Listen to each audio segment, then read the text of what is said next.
대통령으로서의 직책을 성실히 수행할 것을 국민 앞에 엄숙히 선서합니다.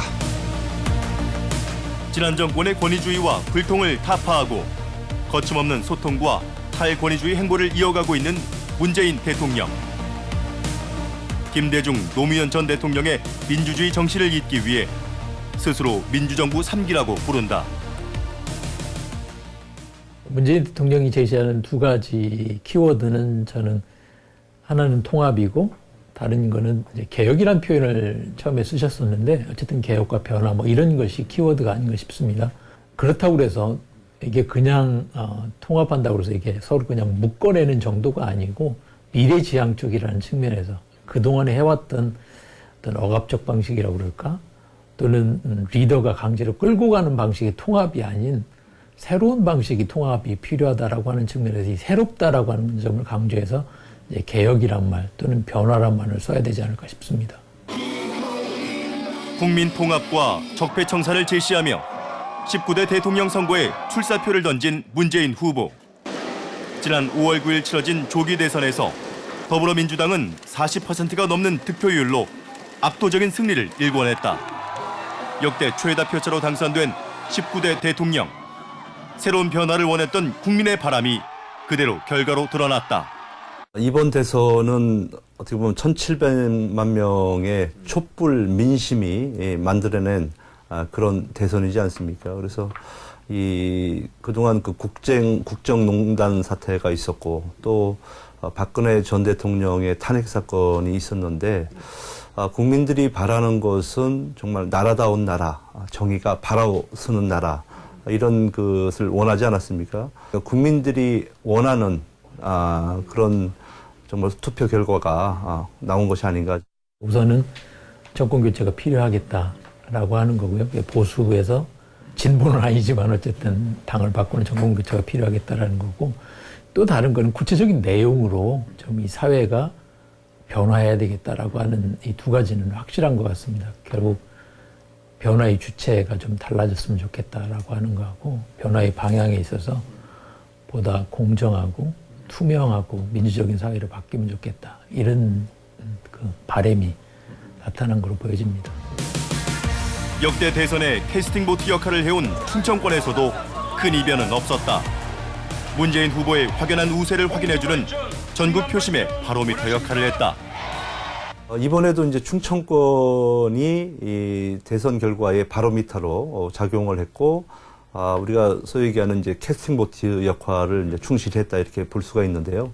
이번의 특징은 도시 지역이라고 할 수 있는 대전과 세종 같은 경우에는 약간 좀 진보적인 성향이 좀 두드러지게 나타나고, 그리고 도농 지역이라고 할 수 있는 충남과 충북 같은 경우에는 아직도 이제 이 진보와 보수가 이제 팽팽히 맞서는 이제 그런 형국을 좀 나타나고 있다 이렇게 볼 수 있습니다.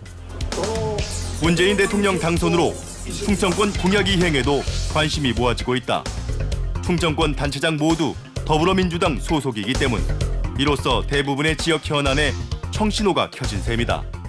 사실 후보들의 공약이 크게 차이는 없습니다. 왜냐하면 그 지역의 요구이기 때문에 그런 것인데 문제는 그걸 어떻게 실현하느냐의 의지와 과정의 문제라고 저는 생각을 하고 있고요. 그런 면에서 광역단체장 4분의 광역단체장 충청권이 다 민주당 소속이라는 점, 그리고 중앙정치 무대에서 영향력을 행사할 수 있는 다선 의원들이 좀 여럿 있다는 점, 그런 측면에서 새로운 정부 문재인 대통령과 함께 지역의 공약을 하나하나 이행시켜 나가는 데 있어서는 큰 힘과 역할이 될 거라고 생각하고 있습니다. 문재인 후보의 공약집은 당선을 위한 말뿐인 공약이 아니라 실현 가능성이 높은 공약이란 평가도 있다. 이번에는 거대 공약이 없었거든요. 이제 말씀드렸던 이명박 정부 때 4대강이라든가 박근혜 대통령이 얘기했던 뭐 줄부세라든가 아니면 몇 가지 이제 거대 공약을 캐치프레이즈까지 포함해서 있었는데 사실 이 거대 공약들이 성공 가능성이 그렇게 낮았다라고 하는 것이 이제 검증이 됐고 사실은 극단적으로 얘기하자면은 이제 국민을 현혹시켰던 공약들이기 때문에 그런 부분에 대해서는 한번 물러섰다라는 생각을 합니다.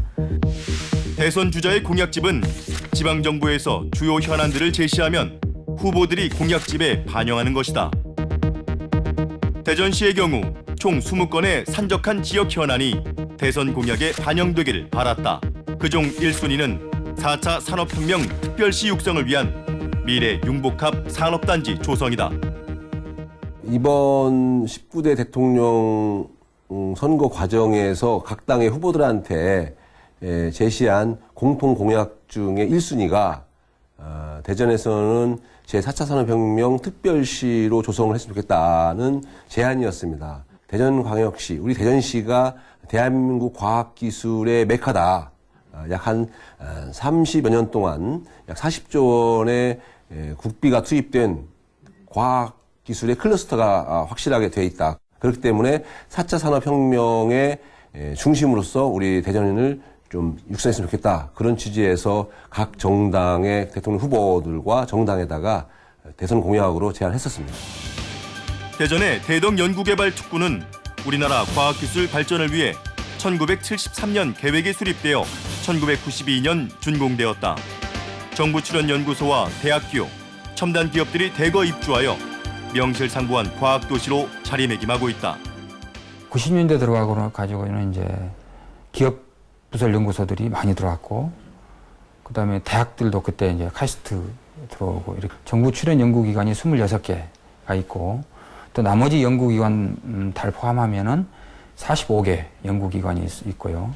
그다음에 이제 기업체는 1,600여 기업체가 지금 현재 입주해 있습니다. 그래서 상당히 이제 연구소와 기업이 잘 이렇게 조화되어 있는 이런 선구단지가 되었고, 이제는 이제 조성이 완료됐고 정말로 이제 꽃을 피우는 시기가 곧 올 거다. 저는 그렇게 생각하고 있습니다. 문재인 후보의 선거 공약에서도 대전의 4차 산업혁명 특별시 육성에 대해 언급되어 있다. 문재인 대통령은 대전을 대한민국의 실리콘밸리로 육성하겠다는 포부를 밝혔다. 대전 시민께 약속드립니다. 대전이 힘차게 뛰어야 충청 경제가 살아납니다. 대전을 동북아의 실리콘밸리 4차 산업혁명 특별시로 육성하겠습니다. 그렇다면 4차 산업혁명은 구체적으로 무엇을 말하는 것일까? 4차 산업혁명이라는 것은 인공지능, 그다음 사물 인터넷, 빅데이터, 모바일 등 첨단 통신 기술이 경제, 사회 전반에 융합되어 혁신적인 변화가 나타나는 차세대 산업혁명을 말합니다. 아마 4차 산업혁명 시대는 사회의 현안들에 대해 과거의 경험을 데이터로 입력하여 컴퓨터로 하여금 그동안 사람이 발견하지 못했던 최적의 솔루션을 찾아가는 것이 아마 4차 산업이 아닐까 하는 생각을 해봅니다. 여러 분야의 혁신 기술이 융합돼 산업 구조는 물론 사회, 경제, 문화를 포함한 모든 영역에 큰 변화를 가져온다는 4차 산업혁명. 이를 바라보는 전문가들의 시각은 어떨까? 4차 산업혁명이라는 거에 대해서도 논란이 좀 있긴 한데 이제 3차 산업혁명이란 말이 나왔던 것도 별로 몇 년 되지도 않았었고, 그래서 여전히 4차 산업혁명이라는 거에 대해서는 사람들마다 의견들이 분분하긴 한 것 같아요. 그런데 4차 산업혁명에서 얘기하는 그 기술들하고 기술 간의 융합, 그리고 기술과 사회 시스템하고 결합되는 그런 것들은 이제 그 4차 산업혁명에서 얘기하고 있는 것처럼 어떤 급변을 만들어낼 수 있는 그런 요소들은 충분히 된다고 보고요. 다 이것들이 빅데이터와 그다음에 이제 인터넷에서의 신용 문제, 그다음에 또 이제 지능 정보 이런 것들과 연관이 있는 것들이죠. 아주 빠르게 움직이는 것 같아요. 근데 우리는 좀 사실 늦었고, 그게 이제 보안이니 이러면서 데이터를 축적하는 부분도 관련이 있고, 그다음에 이제 그걸 자유롭게 사용하는 부분도 관련이 있는데 상당히 많이 늦었어요. 특히나 박근혜 정부 들어와서. 뒤늦게 4차 산업혁명에 편승하려는 대한민국. 전 세계적인 흐름에 아직은 준비가 미흡하다는 목소리도 있다. 4차 산업혁명을 어떻게 만들어갈 거며 또 이끌어갈 것인지에 대한 어떤 구체적인 밑그림은 사실은 보이지 않고 있습니다. 빠른 시간 내에 아마 4차 혁명의 밑그림을 그리기 위한 아마 조직 정비가 이루어지지 않을까 하는 생각을 하고 있습니다. 물론 그것을 뒷받침하기 위한 법적인 어떤 마련도 국회에서 이루어질 것이라고 생각하고 있습니다. 체계적인 준비와 대응은 미흡하지만 대전시는 과학 인프라와 기술 역량이 결집된 대전을 우리나라 제4차 산업혁명을 이끌어갈 핵심 거점으로 집중 육성할 계획이다. 일단 4차 산업혁명 특별시라고 하는 명칭 자체는 이번 대선 과정에서 나왔던 것이고요. 4차 산업혁명이라고 하는 트렌드는 사실은 몇 년 전부터 대두가 되어 왔습니다. 다만 우리 대전시에서 그거에 대한 거를 제대로 디자인하고 맞이할 준비가 제대로 안 돼 있었던 것이 이번 대선을 계기로 해서 증폭이 되고 좀 더 세련되게 구도를 잡고 정책적으로 반영을 시킨 겁니다. 4월에는 4차 산업혁명 특별시 조성을 핵심 공약 사항으로 정해 발표하기도 했습니다. 유성구에 있는 대동과 금탄동에 256만 평방미터 부지의 로봇과 증강현실, 그다음에 빅데이터 산업을 집약한 4차 산업혁명 미래 융복합 단지를 새롭게 들어서는 정부 정책으로 조성하겠다라는 발표를 하기도 했습니다. 하지만 타 지자체 역시 4차 산업혁명에 대비해 차기 정부의 예산을 따내기 위한 준비 작업을 하고 있다. 서울시는 이미 이제 IoT부터 시작해서 준비를 해 나가고 있는 상황이기 때문에 도시 전체 차원에서 그런다고 한다면은 오히려 4차 산업혁명 모토를 내걸다가 다른 지역에 추월당할 가능성도 있고 그렇기 전에 이제 지역 내 자원들, 그다음 인적인 요소들 그런 것들, 그다음에 재정적인 정책적인 그런 부분들을 결합해서 좀 더 적극적으로 좀 이제 준비해 나가는 게 좀 필요할 것 같아요. 대전시가 명실상부한 과학도시로서 4차 산업혁명의 전진기지가 되기 위해서는 타 지자체와 차별화 전략이 필요하다.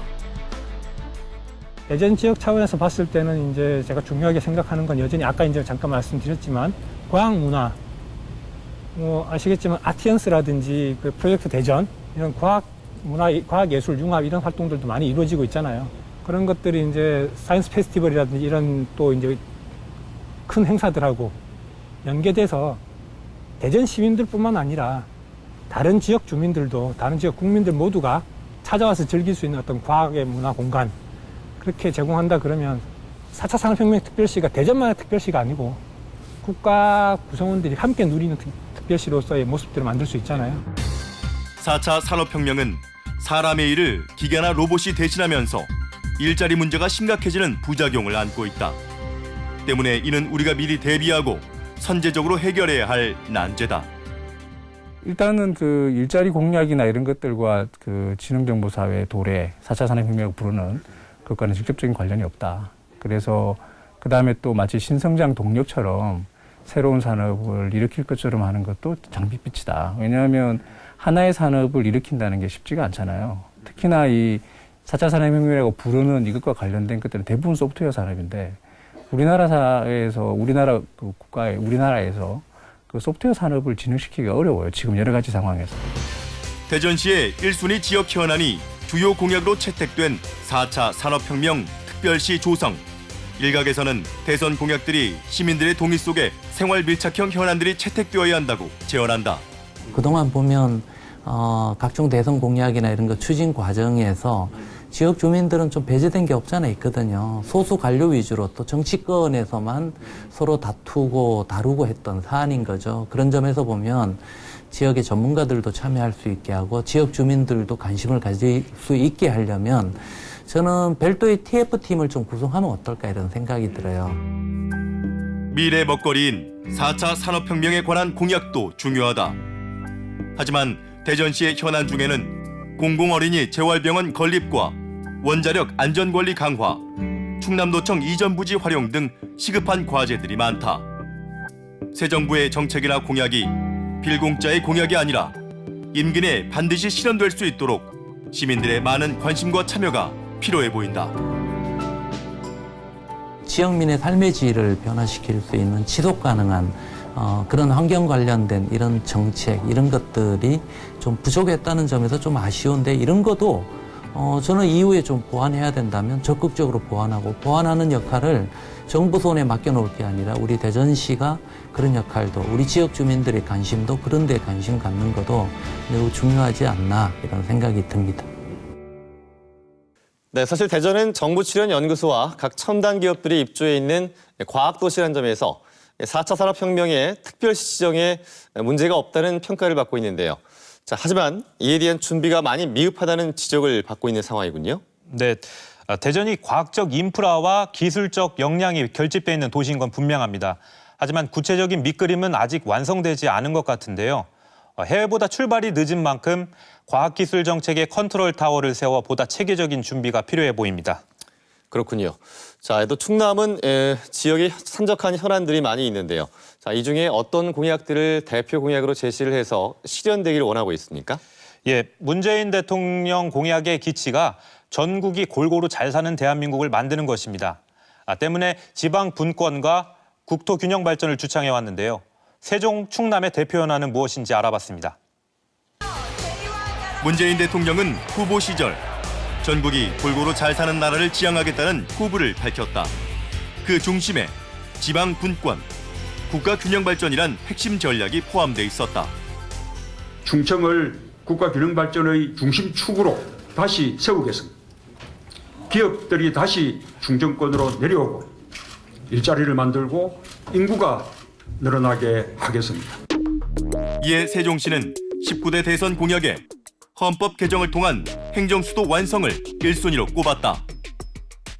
세종시는 기본적으로 지방 분권이나 국가 균형 발전을 위한 그 선도 도시로 태어났고 국책 도시이기 때문에 그 도시 기반 시설을 구축하는 게 급선무라고 생각을 합니다. 따라서 이제까지 행정중심 복합 도시로서 안착되어 가고 있지만 분권이나 국가 균형 발전을 선도하기 위해서는 예전에 그 신행정수도를 복원하는 그러한 노력들, 행정수도 완성과 그 개헌 내용의 그 세종시를 행정수도로 명문화하는 그러한 과제들이 또 중요할 것 같고, 충청남도 역시 국가 균형 발전에 중추적인 역할이 가능한 지역으로 내포 혁신도시 지정 및 공공기관 이전을 요구하고 나섰다. 내포 신도시를 혁신도시로 지정을 해서 국가 정책적으로 국가 성장 산업의 헤드쿼터라든지 그리고 정부 공공기관 이전을 통해서 우리 내포 신도시가 더 한번 발전하는 계기를 만들어 보고자 하는 것입니다. 그렇다면 충남 세종은 왜 이런 공약을 제시했을까? 세종시의 출발은 15년 전 참여정부로부터 시작한다. 2002년 노무현 전 대통령의 대선 공약이었던 세종시 행정수도. 그동안 수도권에만 집중되었던 것을 국토 균형 발전을 위해 세종시를 행정수도로 만든다는 것이었다. 하지만 시작부터 좌초에 부딪혔다. 세종시의 행정수도는 위헌이란 것이다. 2004년인가? 당시에 그 행정수도 이전에 관한 법이 위헌이다. 그때 위헌이라는 것에 이제 근거가 헌법에 위반된다고 했지만 그때 헌법이라는 것은 성문법에 의한 어떤 그런 법적 내용이 아니라 관습법에 의한 관례적으로 우리가 서울 오랫동안 수도로 이렇게 간주해 왔는데 그만큼 그 국민들의 어떤 충분한 동의 혹은 또 그것의 법적 근거를 예컨대 헌법적인 어떤 근거를 가지고 해야 되는데 그렇게 못했다라는 것에 대한 것을 가지고 위헌 판정을 이제 내렸죠. 때문에 행정수도로 출발했던 세종시는 위헌 판결 이후 행정중심 복합도시 건설에 관한 특별법을 제정하여 행정중심 복합도시로 축소되었다. 국가정책으로 첫삽은 떴지만 후속 정권의 이해관계 때문에 꾸준히 이어지지는 못했던 것. 정권이 바뀔 때마다 큰 위기를 맞았다고 말한다. 그러나 안타깝게도 이제까지 추진 과정을 보면 각 대통령 그 선거 과정에서 그 이명박 대통령도 그 세종시 원안을 추진하겠다고 말씀을 하셨음에도 불구하고 그 대통령 당선 이후에 그러니까 세종시 수정안으로 그 왜곡도는 좀 백지화될 그러한 위기도 놓여 있었고요. 또 박근혜 대통령께서도 후보 시절에는 세종시 원안 플러스 알파를 말씀하셨지만 그 실체나 로드맵을 전혀 할 수 없었고 결과적으로는 세종시 정상 추진에 대한 의지가 없었다라고 평가할 수밖에 없습니다. 올해로 행복도시 건설 착공 10년. 세종시 출범 5주년을 맞았지만 반쪽짜리 도시란 생각에 아쉬움이 크다. 도시의 자족성, 자족 기능들을 좀 더 강화해서 정부 부처 이전과 자족성을 좀 복합해서 지방분권의 어떤 대표적인 상징 도시이면서 국가 균형 발전을 실현하는 도시를 만들겠다라고 하는 그런 취지를 이해를 했는데 그 뒤에 뭐 전혀 그 자체가 추진이 안 됐죠. 그래서 결과적으로 보면 그 자체는 공연불이었고 뭐 약속 위반이었다 이렇게 생각합니다. 행정 수도가 행정 중심 복합 도시로 축소되면서 여러 가지 문제점을 안고 있다고 지적한다.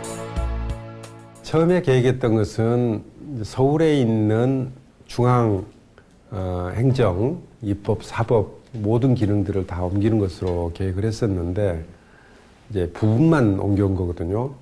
정부 부처 중에서는 한 60% 정도만 옮겨왔고 국회는 아예 옮겨오지 않았고 그래서 생기는 이제 여러 가지 문제가 있는 것이죠. 그 협력 관계에서 좀 여러 가지 어려운 점들이 없지 않고 또 하나는 오히려 더 큰 문제로 부각되고 있는 것은 국회와 우리 정부가 공간적으로 분리돼서 나타나는 여러 가지 비효율 문제가 굉장히 크다고 생각을 합니다.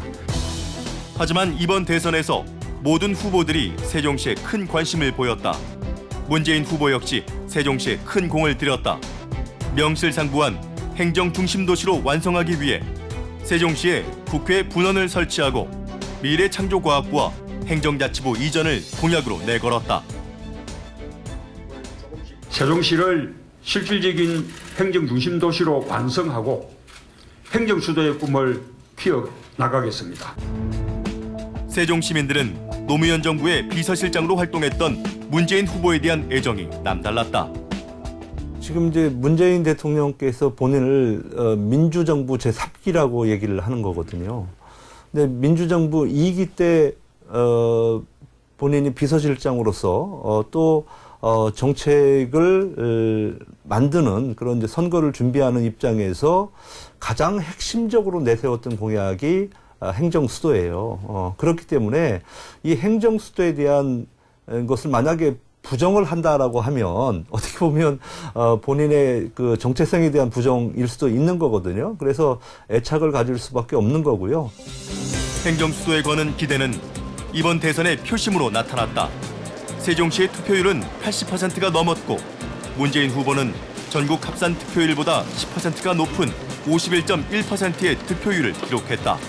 또 노무현 대통령과 그 민주당에서 오랫동안 이 지방 분권, 국가 균형 발전에 대해서 철학적 이해를 가지고 그 소신을 가지고 추진했던 문재인 그 후보가 대통령으로 당선됐기 때문에 더더욱 저희들의 기대가 현실화될 것이다. 그 꿈이 아니다라고 하는 어떤 그런 생각들을 가지고 있고요.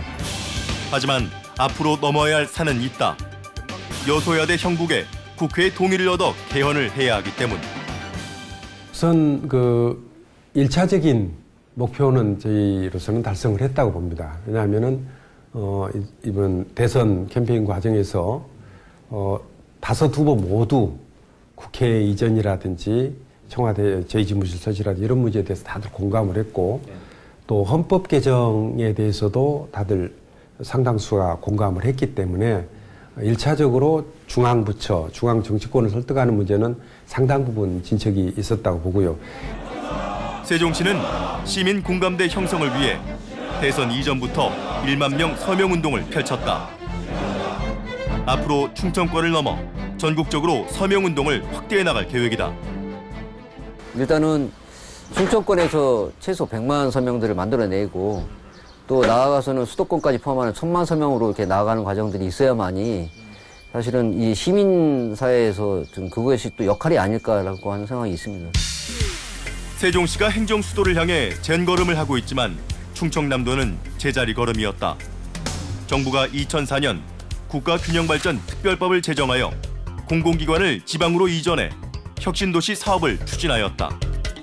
하지만 2005년 이전 당시 세종시의 행정중심 복합도시 조성 때문에 충남은 혁신도시 대상에서 제외된 것. 2005년도에 혁신도시가 지정이 될 때 우리 충남도에서는 그 행정중심 복합도시가 아직 그 행정중심 복합도시의 법적 지위가 아직 형성되지 않았기 때문에 혁신도시 지정에서 제외가 됐습니다. 그래서 유일하게 충남도만이 혁신도시가 지정이 안 된 상태이기 때문에 이번에 그 혁신도시를 통해서 혁신도시 지정을 통해서 1단계 공공기관 이전 사업에서 제외됐던 79개의 수도권 소재의 한 공공기관을 이전을 통해서 내포 신도시를 환황해권의 중심도시 그리고 충남의 균형 발전의 중심도시로 이끌고자 하는 것입니다. 충남 연기군이 세종시로 편입되고 혁신도시마저 무산되자 그동안 충청남도는 정치적, 재정적 손실이 컸다는 입장이다. 세종시가 2012년 7월 1일 날 충남도에서 이렇게 분리될 당시에 인구가 9만 한 6천 명 정도가 감소됐습니다. 그리고 면적도 서울시 면적의 70%에 해당하는 400평방킬로미터 정도가 이제 감소됐고요. 지방세도 378억 원, 재산도 1,100억 원, 그리고 지역 총생산은 1조 8천억 정도가 감소됐습니다. 혁신도시에서 배제된 충남은 수도권과 지리적 접근성이 좋아 혁신도시 지정과 공공기관의 이전은 당연하다고 말한다. 전국의 10개 도시에 뭐 한전이나 농어촌공사나 이렇게 어마어마한 제가 기억하기로는 한 160여 개의 공공기관이 전국의 10개 지역으로 클러스터 형태로 그 분산이 돼서 건설이 됐지 않습니까? 지금 이제 제대로 활성화는 안 되고 있습니다만 충남은 사실은 가장 접근성이 수도권이나 서울에서도 접근성이 유리한 그런 또 지정학적 요인도 있으니 굳이 반대할 이유가 없지 않겠는가. 지난 민주당 경선 때 문재인 대통령과 함께 경합을 펼쳤던 충남 안희정 도지사. 당시 문재인 후보는 안 지사의 경선 공약을 함께 끌어안기로 약속했다. 제가 생각하지 못했던 아주 특권 같아요. 그래서 후보는 이 문재인의 공약으로 하는 것을 조금 동의해 주시면. 내포 신도시가 만들어졌지만 현재까지 연착륙을 못하고 있는 상황. 그간 이루어지지 못했던 내포 혁신도시 지정과 공공기관 이전이 대선 공약으로 실현되어 충남도가 발전되길 바라고 있다.